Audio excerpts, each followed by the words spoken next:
Europe 1, le 22-30. L'écho du jour, Jean-Michel Duez. Bonsoir Jean-Louis Mourier. Bonsoir. Vous êtes économiste au sein de la société d'investissement Aurel BGC. Alors en ce début d'année, c'est l'occasion de regarder les perspectives pour 2013 et on va porter, si vous le voulez bien avec vous, un regard européen tout d'abord. La semaine dernière, dans ses vœux, Angela Merkel disait « La crise de la dette dans la zone euro est loin d'être passée ». Alors est-ce que vous partagez ce pessimisme, toute cette prudence ? Tout à fait, il faut s'entendre sur les termes et de quoi on parle exactement. Des choses ont été faites pour améliorer la situation, pour réduire le stress, notamment sur les marchés financiers.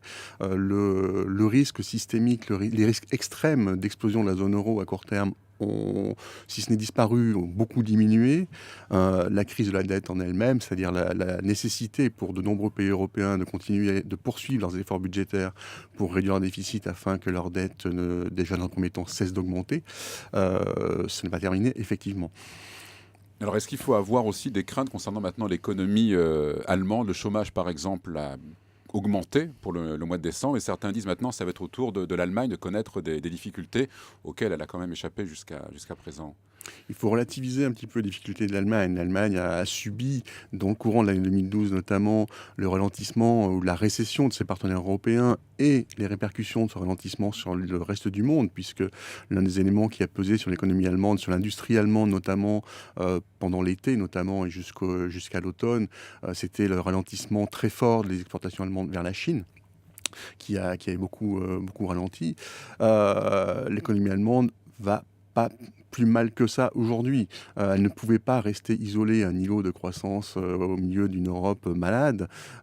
Aujourd'hui, l'Allemagne a une croissance qui sera sans doute plus faible en 2013 qu'en 2012 en moyenne annuelle. Après, il y a des questions de profil un peu techniques dans lesquelles on ne va pas rentrer qui peuvent expliquer ça. Il n'y aura pas d'accélération forte de l'activité en Allemagne, mais l'Allemagne est en train, sans l'avoir vraiment dit, de rééquilibrer un petit peu son modèle de croissance avec, on va avoir cette année les effets en année pleine des hausses d'impôts négociées l'année dernière qui étaient conséquentes, plus dans le budget 2013, il y a quelques petites baisses d'impôts, pas très importantes, mais qui vont aussi soutenir la demande des ménages allemands. Donc il faut relativiser ces difficultés en tout cas, c'est pas si dramatique qu'on pourrait le penser peut-être. Tout à fait, c'est pas aussi dramatique que ça. D'un point de vue budgétaire, l'Allemagne se pose juste la question de savoir s'ils auront un réel équilibre budgétaire en 2014 ou pas, ce qui n'est pas le souci de la plupart des autres pays européens, il faut le souligner. Est-ce que les problèmes qui ont engendré cette crise de l'euro ont maintenant été résolus ? Oui et non. C'est toujours difficile de dire qu'on a résolu les problèmes. On a des fonctionnements. Vous parliez des efforts, des décisions qui avaient été prises tout à l'heure. Il y a des décisions qui ont été prises. Le point le plus positif, c'est qu'il semble qu'il y ait une prise de conscience collective qui est maintenant bien installée en Europe, qui s'est faite totalement en Europe et au sein du FMI, avec les dernières publications du FMI de ce point de vue, qui est de considérer qu'il ne faut pas non plus vouloir aller trop vite pour réduire les déficits budgétaires à toute force en période de récession, puisque les efforts qu'on fait dans ces circonstances peuvent être totalement contre-productifs. On l'a vu dans le cas des pays du sud de l'Europe.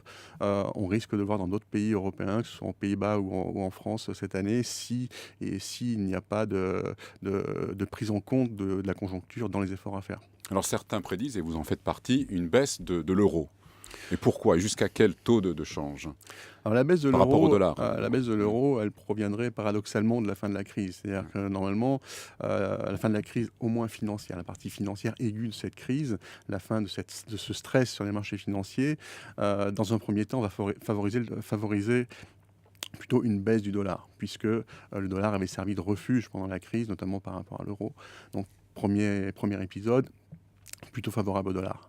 Après ça, et dans l'hypothèse où la baisse de ces risques extrêmes se poursuit, que les craintes sur la pérennité même de l'euro continuent à se dissiper, on va revenir sur les marchés financiers à l'examen de fondamentaux un petit peu plus habituels, traditionnels, d'évolution des taux de change. Et à ce moment-là, on va comparer la croissance des deux côtés de l'Atlantique, par exemple, qui, même si les États-Unis ne sont pas sur des perspectives de croissance aujourd'hui très fortes, sont un petit peu plus soutenues. Donc, ça favorise le billet vert.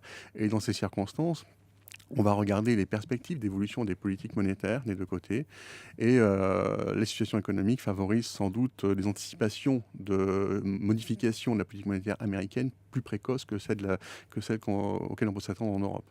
Alors vous dites que pour 2013, la croissance, le redressement de la croissance mondiale va passer par les pays, les grands émergents, c'est-à-dire? Tout à fait. On voit déjà des signes sur la dernière partie, sur le dernier trimestre, en gros 2012.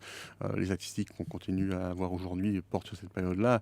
Donc d'amélioration, de redressement de l'activité dans les grands pays émergents, notamment les deux principaux qui sont la Chine et le Brésil. On a eu aussi des signes plus positifs en Inde, par exemple. Donc d'un point de vue arithmétique, toutes les prévisions que vous avez aujourd'hui qui s'attendent à une croissance mondiale légèrement supérieure en 2013 par rapport à 2012, notamment celle du FMI, c'est arithmétiquement une contribution plus importante de ces grands émergents à la croissance de l'activité mondiale. Et ça peut donner un effet positif pour l'Europe, pour la croissance en Europe? Alors, très faible.